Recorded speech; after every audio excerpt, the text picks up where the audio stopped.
Hola, muy buenas a todos. Mi nombre es Carlos Vázquez Gardón y voy a realizar la exposición de mi PFC titulado Construir el pasaje. En primer lugar, me gustaría comenzar con un breve análisis histórico de la zona donde se localiza el proyecto. En 1940, Triana era epicentro de hornos de teja y ladrillo, y nuestro emplazamiento es una prueba de ello, ya que en la parcela se situaba parte del tejar del Chocolatero, uno de tantos tejares que podíamos encontrar por aquel entonces en la zona. Por otro lado, la barriada de la Dársena nace como un realojo de grupo de personas afectadas por las obras de canalización del río Guadalquivir. Esta se organizó respetando el límite del tejar, generando un pasaje entre ellos donde situaba la entrada al mismo y con una orientación norte-sur. Aparece entonces entre estas dos piezas un triángulo residual que en 1950 será ocupado por unas viviendas probablemente de autoconstrucción y que a día de hoy todavía permanecen. En esta superposición de elementos en el tiempo, de alguna manera se muestra la evolución de la pieza y de las tramas urbanas a lo largo de los años. En 1960 desaparece el tejar y en su huella se comienza a construir edificación en altura. Poco después, en 1977, la barriada de la Dársena, muy perjudicada, comienza a ser demolida, con sus vecinos en contra a una expropiación tras años de arraigo al barrio. Es en esta zona donde se construyen las torres en cruz que actualmente conocemos. Esta imagen pertenece a la barriada de la Dársena. La fotografía está tomada desde las largas y estrechas calles peatonales que encontrábamos entre las viviendas. Al fondo podemos ver la construcción de estas torres que se erigían sobre la huella del tejar del Chocolatero. Pero no traigo esta imagen por lo histórico o anecdótico, sino porque encuentro una serie de particularidades interesantes que el proyecto va a tratar de reflejar. El hecho de conocer a tus vecinos, el trabajar juntos por un beneficio común, perfectamente replicable a cualquier comunidad de vecinos actual. La apropiación de zonas comunes, con la aparición de vegetación, ropa, enseres, ese límite entre la vivienda y los espacios comunes. Y lo cercano de la tipología, el poder reconocer tu vivienda en una edificación de poca densidad, el no sentir el barrio y el edificio como algo extraño. Todas estas características que durante años se reflejaron en la dársena y en la arquitectura y que de alguna manera u otra se han ido perdiendo en el modo de habitar que se ha desarrollado en la zona, con enormes torres que descuidan tanto el habitar en comunidad como el habitar individual. Son las que el proyecto apuesta por recuperar y devolver. Pero antes de actuar debemos analizar lo existente.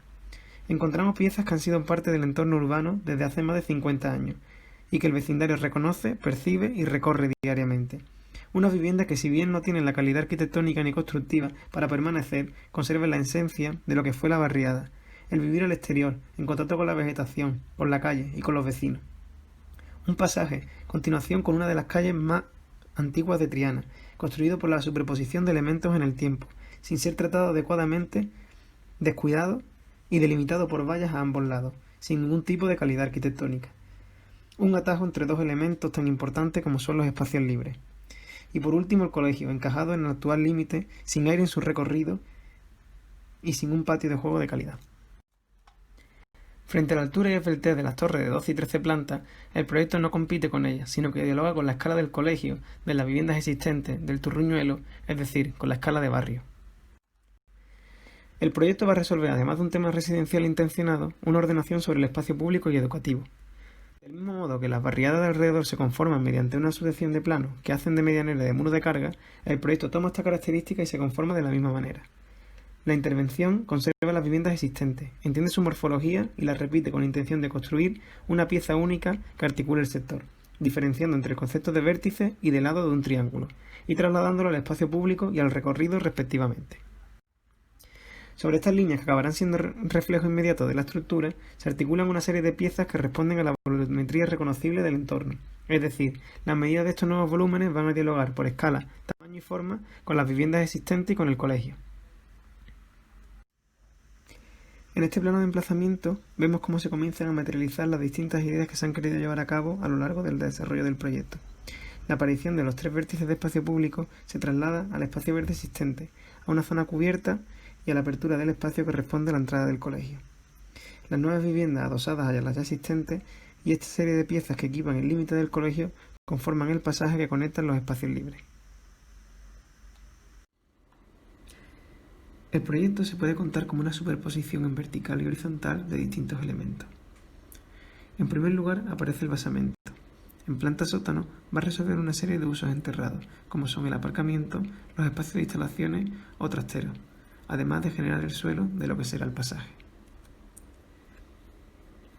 En planta primera va a ser el encargado de permitir el apoyo del conjunto de viviendas, además de elevar las viviendas de planta baja para generar la privacidad necesaria y crear una serie de pórticos que formarán el futuro espacio público cubierto.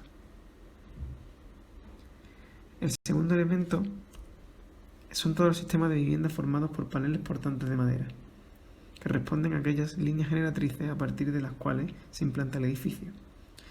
Las viviendas, en sus niveles superiores, se coronan con una serie de cubiertas vegetales y otras transitables, de manera que no generen un impacto negativo ante las vistas de las torres vecinas. Otro elemento que es fundamental en el proyecto es la fachada. Mediante la combinación de distintos elementos cerámicos, tendrá la capacidad de adaptarse a las necesidades de fachadas más abiertas en la zona de día o más privadas en los dormitorios. Por último, el elemento que genera las zonas comunes son una serie de pasarelas ligeras que se insertan entre las viviendas. El proyecto, en cuanto al habitar se refiere, destaca por estos dos elementos: la vivienda como lugar privado y las zonas comunes como lo público dentro del edificio. La vivienda se concibe como un espacio diáfano, rectangular y abierto por sus lados cortos. Esto está altamente relacionado con la forma en la que el edificio se implanta. El acceso se realiza por el lateral, disminuyendo los espacios distribuidores y aprovechando la superficie al máximo. En el centro aparece la pieza húmeda prefabricada, que contiene en su interior baño y en su exterior cocina y almacenaje. Además de la importancia funcional que tiene, destaca por su papel arriostrante de los paneles en la estructura y por su capacidad de recibir y distribuir las instalaciones. La fachada, formada por piezas cerámicas, también destaca por su capacidad de adaptarse a la privacidad y opacidad de la fachada de dormitorio y a la formación de huecos y celosías en las zonas de día. La pieza de acceso se encuentra entre lo privado de la vivienda y lo público de las zonas comunes. Permite reducir el número de pasarelas a favor de un espacio central más amplio y espacios comunes más dinámicos. Los espacios comunes se resuelven mediante pasarelas metálicas ligeras que dan acceso a cada una de las viviendas. Estas juegan en forma, estrechándose y ensanchándose acorde a la posición de las distintas viviendas, permitiendo entender este espacio no solo como un elemento de paso, sino como un elemento de apropiación, uso, relación y juego. En planta baja vemos esta serie de piezas que se generan en el límite del colegio, como son aulas abiertas, aseos o almacenaje, de los que antes carecía. Mientras que dentro del edificio destaca este espacio central y abierto y permeable, donde distintas zonas ajardinadas privatizan las viviendas de planta baja. El límite con el exterior se resuelve mediante elementos cerámicos, del mismo modo que la fachada, que solucionan la entrada de vehículos, la fachada de las piezas de instalaciones, el acceso al edificio o esa permeabilidad con el espacio exterior público cubierto. Esto sería una imagen que responde a una vista interior del pasaje. La idea es evitar una fachada contundente y opaca frente a unos límites mucho más dinámicos y permeables, que jueguen con la altura y con los quiebros en planta.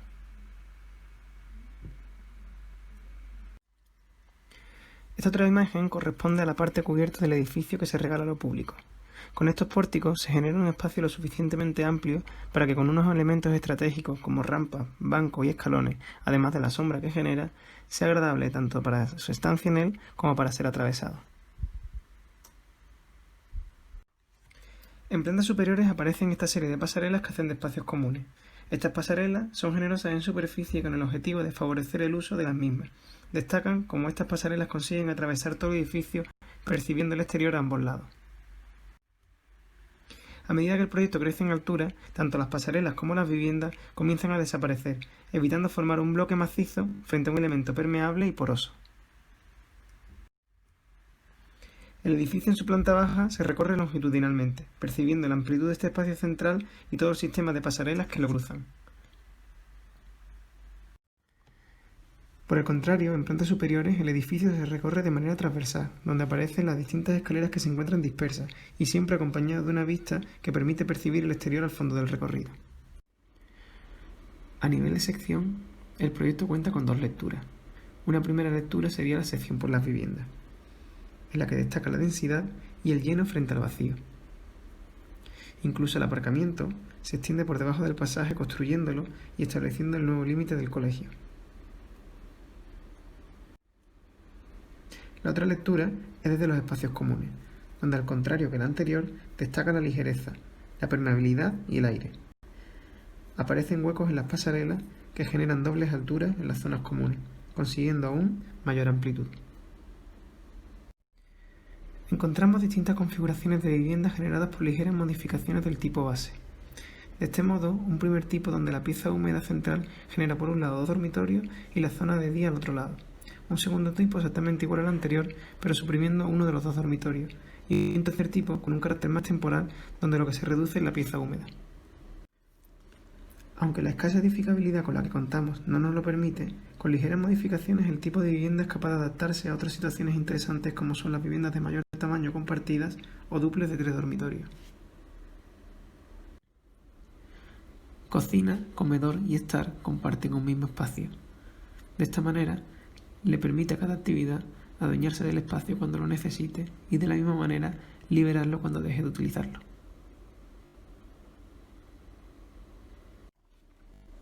La pieza húmeda prefabricada, situada en el centro de la vivienda, no solo destaca por un carácter funcional que hemos visto, sino por una gran importancia a nivel de instalaciones, pues es la encargada de recibir y distribuir las distintas instalaciones y en ellas se encuentran todas las de la vivienda. Mediante un trazo usado en la cara contigua a la cocina, se resuelve todo el abastecimiento de agua fría y caliente, y del mismo modo la recogida de agua de los distintos aparatos. Por otro lado, está previsto un generoso falso techo, que permite discurrir los distintos conductos de climatización entre el fancoil y las estancias, así como los de ventilación desde la cocina y baño.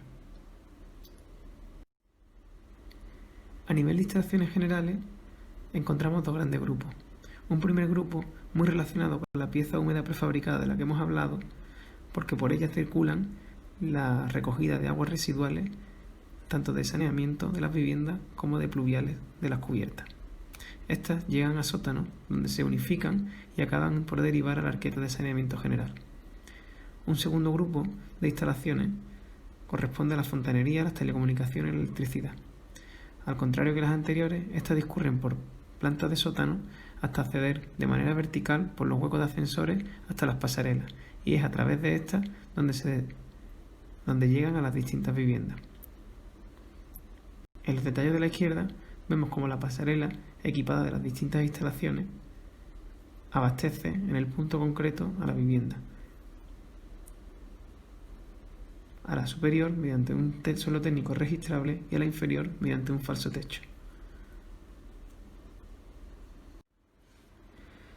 El proyecto está compuesto por distintos sistemas estructurales muy distintos entre sí, pero que unificados cobran sentido como edificio, resolviendo cada uno un tema en concreto. En primer lugar, hablar de la cimentación. Esta está constituida por pilotes y losas riostantes. La decisión de pilotar viene dada por el terreno de muy mala calidad en el que nos encontramos, probablemente relleno en su mayoría. Inmediatamente después a este aparece todo un sistema de pilares, vigas y forjado unidireccional, resuelto en hormigón armado. Aquí, conceptualmente, podemos distinguir pórticos tipo 1 que corresponden al espacio público cubierto y cuyas grandes luces se resuelven mediante vigas y pilares de 35 por 70 centímetros. El forjado que queda visto se realiza mediante bovedillas recuperables y en su parte central se elimina, donde aparece la pieza húmeda prefabricada, preveyendo vigas para el apoyo de los paneles de esta pieza, la cual contendrá su propio suelo. Los pórticos tipo 2 no precisan de luces tan grandes, ya que responden al aparcamiento. En este caso, son pilares de 35 por 35 los que aparecen. El forjado se resuelve de la misma forma que el anterior, pero en este caso se produce el desnivel de 70 centímetros correspondiente al pasaje, el cual permitirá ventilar el sótano de manera natural. Todo el sistema de módulos de vivienda se realiza mediante paneles de madera contralaminada, CLT, que mediante paneles de forjado, paneles de pared y otros paneles secundarios resuelven la vivienda. Los paneles de CLT vienen precortados de fábrica y sumados a las grandes dimensiones aseguran una rapidez de ejecución al mismo tiempo que una calidad de material muy difícilmente comparable a otros sistemas constructivos. Estos paneles transmitirán su carga directamente al basamento de hormigón, el cual estará previsto mediante los esfuerzos correspondientes. Por último, el sistema de pasarela ligera resuelto con una estructura metálica mediante UPN de borde y viguetas IP. Estas se fijarán a los pórticos de hormigón o a los paneles CLT según corresponda, mediante unas piezas metálicas a ambos lados del espacio abierto central con intención de que lo atraviesen sin necesidad de ningún apoyo intermedio.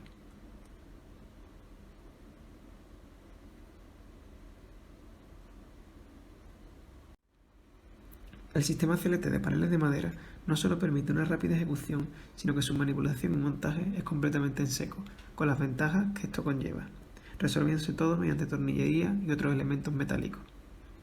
Aquí se muestran algunas de las soluciones de unión para el módulo de viviendas del proyecto, destacando el paso de instalaciones por el exterior para poder dejar los paneles vistos o la unión de elementos de madera con forjados de hormigón.